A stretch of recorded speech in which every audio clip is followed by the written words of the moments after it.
1947 का साल था। पार्टीशन हुआ ही था। हिंदुस्तान और पाकिस्तान नए नए देश बने थे, लेकिन किसी ने सोचा भी नहीं था कि सिर्फ कुछ महीनों के बाद दोनों देश एक दूसरे के खिलाफ बंदूक उठाएंगे। फिर एक जंग हुई और जंग का मैदान बना कश्मीर। एक तरफ पाकिस्तान के ट्राइबल्स और सोल्जर्स थे जो कश्मीर को जबरदस्ती लेना चाहते थे। दूसरी तरफ था भारत, जिसके पास कश्मीर नहीं था, लेकिन कश्मीर बचाना जरूरी था। और बीच में था एक राजा, महाराजा हरि सिंह, जो कंफ्यूज था, डरा हुआ था और फैसला नहीं ले पा रहा था। लेकिन सवाल यह है कि क्या ये जंग सिर्फ जमीन के टुकड़े के लिए थी या फिर इसके पीछे कुछ और भी था। आज हम इस वीडियो में इस जंग का हर पहलू खोलेंगे पूरी सच्चाई के साथ, इसलिए इस वीडियो को एंड तक जरूर देखें और चैनल को सब्सक्राइब करना ना भूलें। 1947 में जब ब्रिटिश ने इंडिया छोड़ा तो उन्होंने एक बहुत रिस्की फैसला लिया। इंडिया को दो भाग में बांट दिया, इंडिया और पाकिस्तान।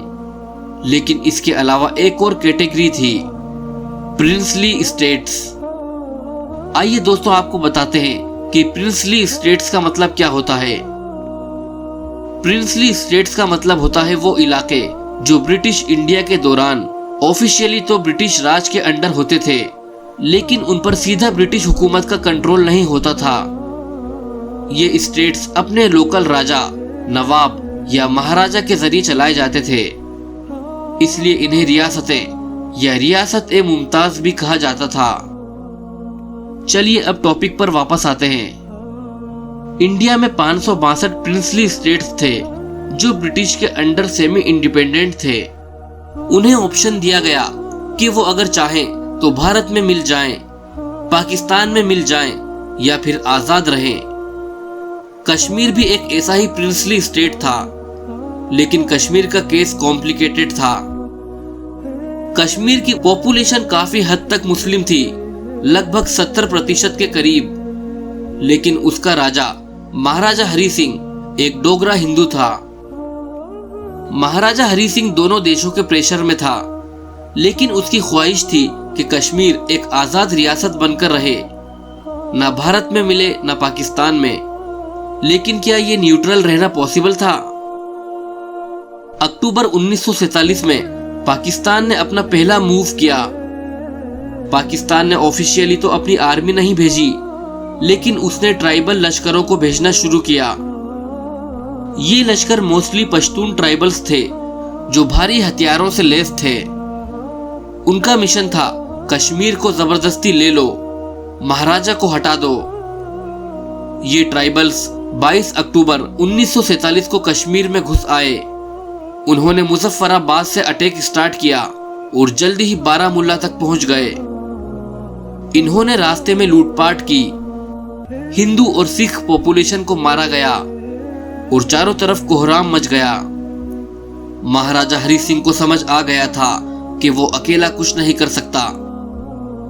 उसके बाद महाराजा ने इंडिया से मदद मांगी, लेकिन भारत ने कहा, हम तब तक आर्मी नहीं भेजेंगे जब तक तुम ऑफिशियली भारत में मिलने का फैसला नहीं करते। इसीलिए 26 अक्टूबर 1947 को महाराजा ने इंस्ट्रूमेंट ऑफ एक्सेशन साइन किया, जिसके बाद कश्मीर ऑफिशियली भारत का हिस्सा बन गया। अगले दिन 27 अक्टूबर 1947 भारत ने अपना पहला मिलिट्री एयरक्राफ्ट श्रीनगर भेजा। इंडियन आर्मी ने इमरजेंसी लैंड किया और एयरपोर्ट को सिक्योर किया, और यहां से इंडिया और पाकिस्तान के दरमियान पहली जंग का आगाज हुआ। ये जंग अक्टूबर 1947 से लेकर जनवरी 1949 तक चली। भारत की आर्मी ने धीरे धीरे पाकिस्तान सपोर्टेड ट्राइबल और इर्रेगुलर फोर्सेस को पीछे धकेलना शुरू किया। बारामुल्ला, उरी और श्रीनगर के आसपास भारत ने कंट्रोल हासिल किया। पाकिस्तान ने भी बाद में अपनी रेगुलर आर्मी भेजना स्टार्ट की, लेकिन तब तक भारत ने काफी सारा हिस्सा अपने कंट्रोल में ले लिया था। जंग में दोनों तरफ से हजारों जवान मारे गए, लेकिन कश्मीर की किस्मत का फैसला नहीं हो पाया। भारत ने 1948 में इस मुद्दे को यूनाइटेड नेशंस के पास ले जाने का फैसला किया।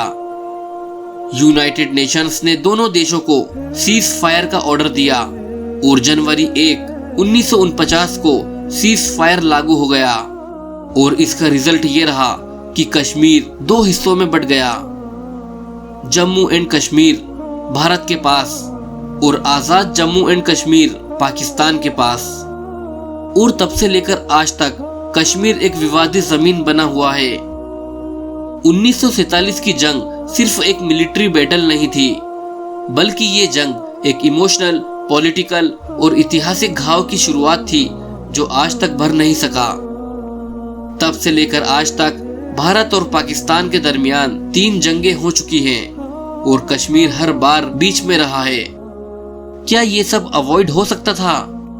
शायद, अगर महाराजा सही वक्त पर फैसला ले लेते, अगर पाकिस्तान पहले अटैक ना करता, अगर अंग्रेज एक क्लियर रोड मैप छोड़कर जाते। लेकिन इतिहास में अगर शब्द की कोई वैल्यू नहीं होती। तो दोस्तों, अब सवाल आपसे है, अगर आप उस वक्त के लीडर होते तो आप क्या फैसला लेते? क्या कश्मीर का फैसला अलग होता?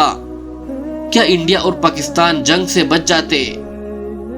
इतिहास सिर्फ तथ्यों का सिलसिला नहीं होता, बल्कि ये उन फैसलों का नतीजा होता है जो लोग मुश्किल वक्त में लेते हैं। अगर आपको ये वीडियो पसंद आई हो तो इसे लाइक करें, चैनल को सब्सक्राइब करें और कमेंट्स करके बताएं, क्या आपको लगता है कश्मीर का डिस्प्यूट कभी सॉल्व हो पाएगा? मिलते हैं अगली वीडियो में एक नए ऐतिहासिक सच के साथ।